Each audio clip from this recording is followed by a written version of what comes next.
ঝিনাইদার এক টিওনর বাড়িতে একবার উপস্থিত হয়ে দেখি ওনার আমার চা দিল, সে 20 সালে চা দিয়েছে, কিন্তু নিচে কোনো পিরিচ নেই। আমি হেসে ফেলেছি। আমার হাসি দেখে জ্ঞানী মানুষটা বুঝে ফেলেছে, বলছো হুজুর আপনি কেন হাসেন? আমি বুঝেছি, চা দিয়েছি শুধু কাপে, কাপের নিচে পিরিচ নেই। সকালবেলা আমার ওই ছোট বাচ্চাটা পিরিচটা ভেঙে ফেলেছে, পিরিচ যে কিনবো সে টাকা আমার হাতে এখন আর নেই। অথচ আজ গতকালকে আমি একটা সই করলে 10 লাখ টাকা পেয়ে যেতাম।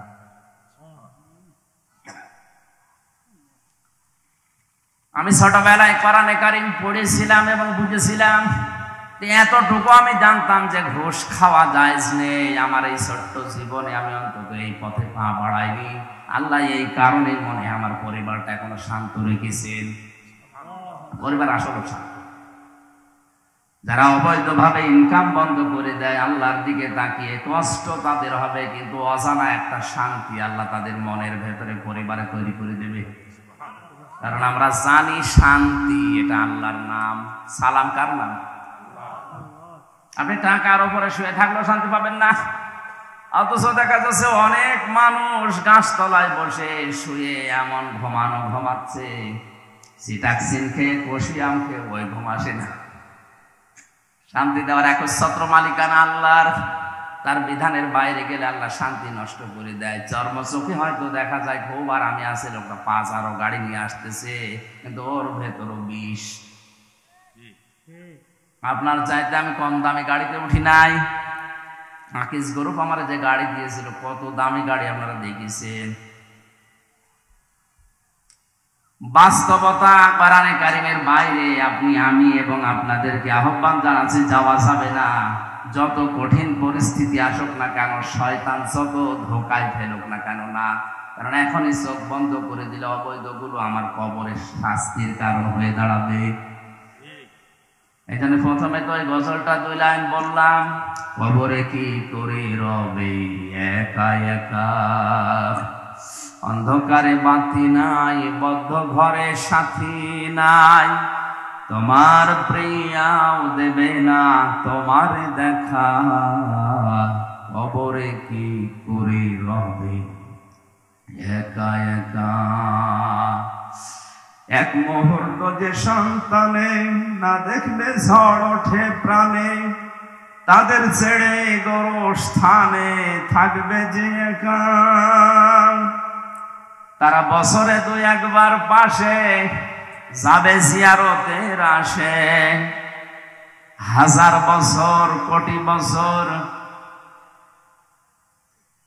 নির্ঘুম নিঝুমে থাকবে একলা, কবরে কি করে রবে একা একা।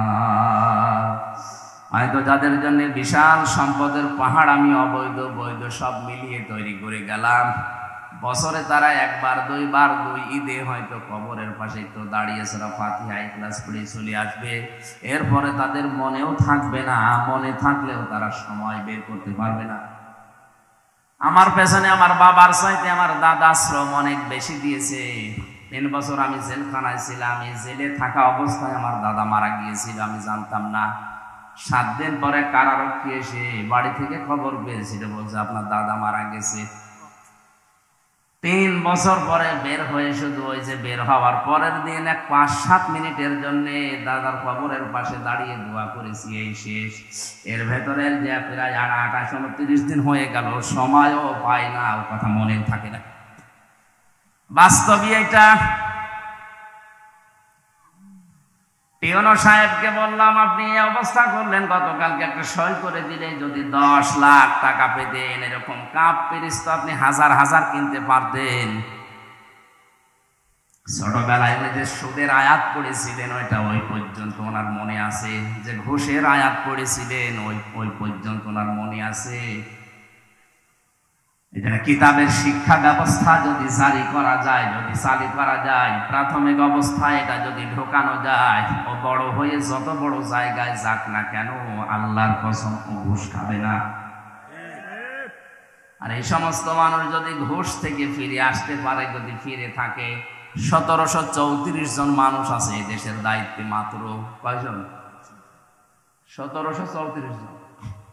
এই মানুষগুলো যদি হযরতে ওমরের মতো সিদ্ধান্ত নিয়ে ঘোষ নামক এই বিষ থেকে ফিরে থাকতে পারে, বাংলাদেশ আল্লাহ জান্নাত হয়ে যাবে। মসজিদের ইমাম সাহেব যদি বলে আমি ঘোষ খাই না, আমি ভালো মানুষ, তো ওরে ঘোষ দেবে কে? ওর কাছে ঘোষ নিয়ে যাবে কে? সিওনা সাহেব, ওসি সাহেব, ডিসি সাহেব, এসপি সাহেব যদি এমপি সাহেব বলে আমি ঘোষ খাই না, ওটা আল্লাহর ওলি। ওটা কি? তো ওই জায়গায় আল্লাহর ওলি বা টিকে থাকার জন্য যেটা দরকার সেটা কিতাবের শিক্ষা। কোন কিতাব বলেন তো? এটা হযরত ওমরের মতো টপ টেররকে যদি জিরো থেকে হিরো বানাতে পারে, তা আমি হামজাকে জিরো থেকে হিরো বানানোর ক্ষমতা এখন আর নেই? অবশ্যই আছে। রাসূলকে আমরা বন্ধু হিসাবে যদি পেতে চাই, অবশ্যই কোরআনের শিক্ষা ব্যবস্থা পরিবার থেকে আমাদের সিলেবাস পর্যন্ত জারি করা লাগবে। এতটুকু শেষ করেননি আল্লাহ। আল্লাহ বলেন আর হেকমত শিক্ষা দেওয়া লাগবে মানুষদেরকে, যাকিহিম পবিত্র করা লাগবে কোরআনের মাধ্যমে।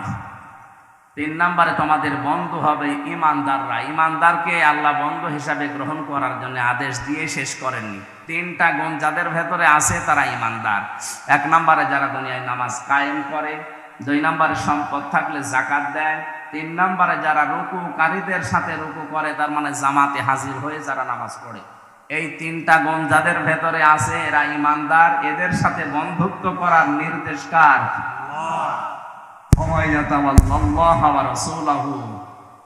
কালিমাটা অন্তত যখন পড়বেন পোড়াটা পড়ে একবার দরুদ শরীফ পড়ে। জীবনে কিচ্ছু যদি দুনিয়ায় মানুষ না করে, এই কালিমা যদি একবার মন থেকে বিশ্বাসের সাথে বলে, ও একদিন না একদিন জান্নাতে যাবেই। মানে অন্তত আমাদের এই পুঁজিটা তো আছে। হ্যাঁ, আমল হয়তো কম বেশি আমাদের আছে অনেকে। এই কালেমাটা পড়ার সময় মহব্বত নিয়ে বিশ্বাসের সাথে একবার বলবেন লা ইলাহা ইল্লাল্লাহ। আল্লাহ ছাড়া ইবাদত পাওয়ার মতো যোগ্যতা দুনিয়ায় কারো নেই। হিন্দুরা 12 মাসে 13 পূজা করে, 33 কোটি ওদের দেবতা, আর আমাদের কয়জন? বলেন বলেন। আপনার নামাজ, রোজা, নফল, দান, সাদকা, ভালো ব্যবহার এটা কম থাকতে পারে, কিন্তু এই বিশ্বাসটা নিয়ে যদি কেউ একবার উচ্চারণ করে মরে যেতে পারে, আর এটা যদি শেষ কথা হয় তো শোনায় সোহাগা। মরণের আগে যদি কেউ মুখ ফুটিয়ে কথা বলতে পারে, ওর জীবনের 80 বছরের যত রকমের গুনাহ ছিল সব আল্লাহ মাফ করে দেবে, শুধু হক করে এবাদতটা বাদ। যদি মানুষের হক নষ্ট করে থাকে, ওইটা আপনাকে আগে ফেরত দেওয়া লাগবে, তাছাড়া ওইটা মাফ হবে না। এই জন্য আমরা কালেমা পড়ার সময় অন্তত বিশ্বাস নিয়ে এই নিয়তে পড়বো যে আল্লাহ ইবাদত পাওয়ার যোগ্যতা তোমার ছাড়া আর কারণে দুনিয়ায়, সারা দুনিয়া যদি একদিকে যায়, আমি আসি একদিকে, যে আমি ইবাদত পাওয়ার যোগ্যতা শুধু তোমারে দিয়েছি। মুহাম্মাদুর রাসূলুল্লাহ, আমার আদর্শকে মুহাম্মদ সাল্লাল্লাহু আলাইহি সাল্লাম।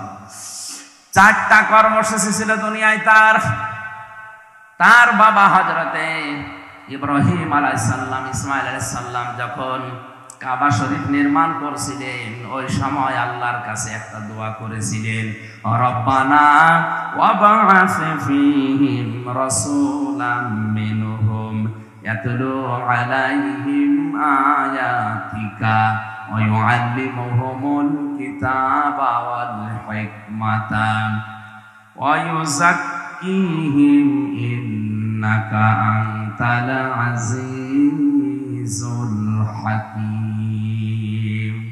হযরত ইব্রাহিম কাবা শরীফের একটা একটা করে পাথর লাগাচ্ছিলেন, ইসমাইল পাথরগুলো তুলে দিচ্ছিলেন।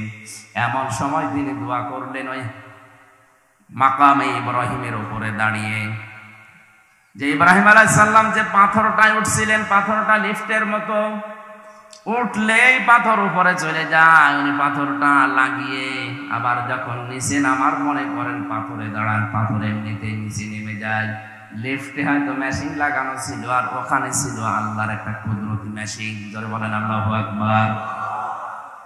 এই যে উঠতেছিলেন, পাথর লাগাচ্ছিলেন, নামছিলেন, এই অবস্থায় একটা দোয়া করেছিলেন, সে দোয়াটা আল্লাহ কোরআনে তুলে দিয়েছেন।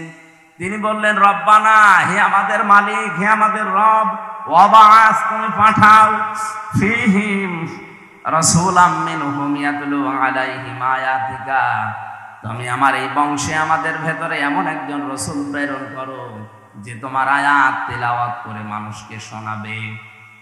তাহলে রাসূলকে বন্ধু হিসাবে পাওয়ার জন্য আল্লাহ যে 4 দফা কর্মসূচি দিয়েছেন, 1 নম্বরে আমি যদি রাসূলকে বন্ধু হিসাবে পেতে চাই, কোরআনে কারীম তেলাওয়াত করে মানুষকে শোনানো লাগবে। এটা আমার দায়িত্ব। এটা কি? এই দায়িত্ব হয়তো কুষ্টিয়া থেকে পর্যন্ত এসে আমার পালন করা সম্ভব না, কারণ এখানে আমি চিনি না, জানি না। যারা এই ব্যবস্থাটা করে দিল কোরআন বোঝানোর, কোরআন প্রচার করার, আল্লাহ তাদেরকে এই আয়াতে শামিল করুন। জোরে বলেন আমিন। রাসূলকে বন্ধু হিসাবে পাওয়ার 2 নম্বর পদ্ধতি হচ্ছে আল্লিমুহুমুল কিতাব, কিতাবের শিক্ষা ব্যবস্থা জারি করা। আমাদের সিলেবাসে কোরআনে কারীম 100 মার্ক থাকবে। এটা যদি মুসলিম দেশে থাকতো, ও যদি ম্যাজিস্ট্রেট হয়, ডিসি হয়, টিওনো হয়, বড় বড় জায়গায় যায়, পিটিয়েও তাকে ঘোষ খাওয়ানো যাবে না।